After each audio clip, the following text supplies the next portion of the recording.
Hey, Papi, welcome to Ignite's Infra AI event. Thank you for having me, Keith. So you are with Outshift, part of Cisco, the incubator program within Cisco. Tell us a little bit more about what you do there.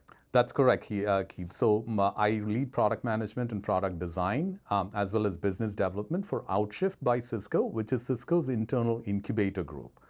The charter for Outshift is to look at the landscape of emerging technologies and find the next meaningful business opportunity for Cisco.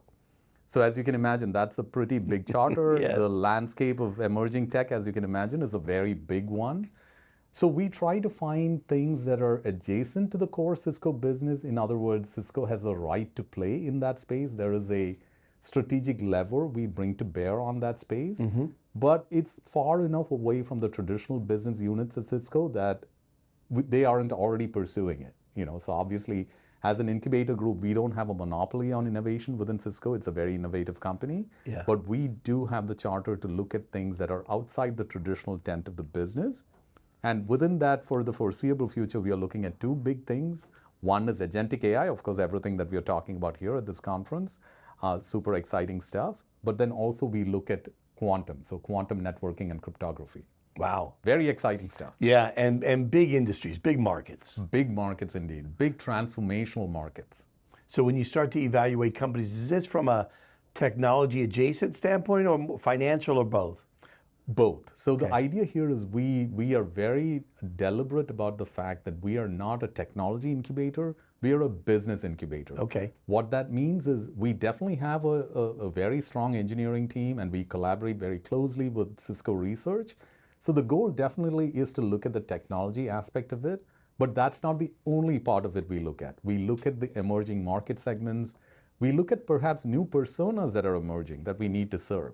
So it's all about building that nascent business, showing that hockey stick inflection in that space, and then graduating it into the main Cisco business. That's fantastic. So to the degree that you can share a little bit more, because I know this is such a competitive space too, what are you seeing at the infrastructure layer? What are you seeing at the agentic layer that has you excited, that has you really leaning in?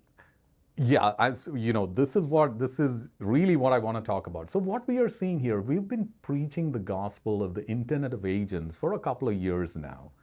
And the idea here is that AI is here, agents are here. We see autonomous agents leveraging AI to perform a variety of tasks. And from the get-go, we saw the natural evolution of this being in a direction where agents need to communicate and collaborate with each other in an open, interoperable way. And so we've always been working towards that goal. When we first started talking about it, people would look at us funny. What do you mean agents talking to each other like without human intervention, like as autonomous systems? That's kind of crazy. Right. And now what we are seeing is it is coming of age. We are starting to see more and more people deploying agents within their enterprises, starting to scale those systems up and starting to run into the very problems that we had described and for the architecture for which we had set some time back. So this is things like, discovering the right agents to do your jobs, connecting them securely, enabling them to talk to each other in an interoperable manner, observing what they do, all of that. So it's managing the entire life cycle of a complex multi-agentic system in an open, interoperable manner. And we are starting to see that come to fruition. So that vision is starting to become reality. More and more people are deploying these complex systems. And so it's very gratifying to see that, And so we have a collective that we've built out. All of this is happening as an open source effort. So we have an open source collective called Agency, where we have several big players. So we have Google and Dell and Red Hat and Oracle as our partners in that. But then we have 75 plus smaller startups, tech forward, innovative startups that are building these systems for multi-agentic collaboration. And they've joined us on this journey as well. So collectively, we are building the foundation of what we call the Internet of Agents. And we are starting to see that gain traction. People are starting to use it. We ourselves, Cisco is synonymous with internet, right? You're synonymous correct. with networking. But now we're moving to that infrastructure layer and putting agents on top of that. What are the challenges in facilitating that and not allowing it to, slow down our whole user experience? Yeah, that's a great question. So I get this a lot. Why do we need a new internet? Why do we need a new internet for agentic collaboration? What is so unique about the way agents talk to each other that necessitates this, right? And the reason is agents are fundamentally different in how they communicate. We know this, right? Until now, by and large, any kind of software system, whether you're talking about physical machines, virtual machines, microservices, containers, APIs, what have you, they're all largely deterministic in their behavior. They behave the same way every time you ask them a question.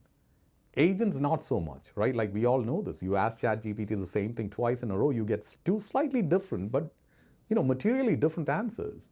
And so they are non-deterministic and probabilistic in the way they behave. And that's just not good enough when it comes to enterprise deployments where you expect certain very deterministic outcomes. You don't want your infrastructure, you ask it a question one time and it gives you a different answer every time you ask. You want it to behave in a very robust, deterministic manner. So it's taking the power of these agents that behave in autonomous, non-deterministic ways, but then putting the right measures in place so that you can get the kinds of deterministic outcomes that you want in an enterprise. So that's where the need for an Internet of Agents comes to be. So let me follow up on that then, Yes, of Papi, course. and ask you, we've been talking a lot about ecosystem players. Let's talk about end customer, that enterprise decision maker. I was just talking to a chief AI officer, right? What are they asking you for that you can help them deliver? What do they need that they're not getting from today's internet? So most enterprises today are struggling with deploying agents and corralling that power of agentic. Everyone knows that there is something huge here, right? Like the potential is huge. But we've seen the studies, right? Like we've seen the, saying, 95% of deployments fail, et cetera. Like, why do they fail, right? Like, and are we measuring the right things?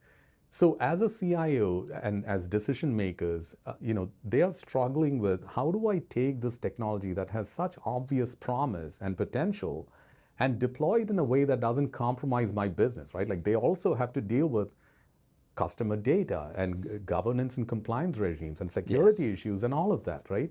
So for us, the goal is to give them battle-tested technologies that they can use when they are starting to experiment and put together these multi-agentic systems, and do so in a way that gives them optionality. So you don't want to be locked into one way of doing things. You don't want to be locked into one model. You want it to be an open play, just like when we talked about the internet, right? Yeah. We want it to, because we truly, this is core to what Cisco is, right? As a company, it is deep in our DNA that we believe that systems for connecting things together, connecting machines, connecting people, connecting non-human entities like agents are better when they're open and interoperable. This is core to who we are. That was core to what we built with the first internet.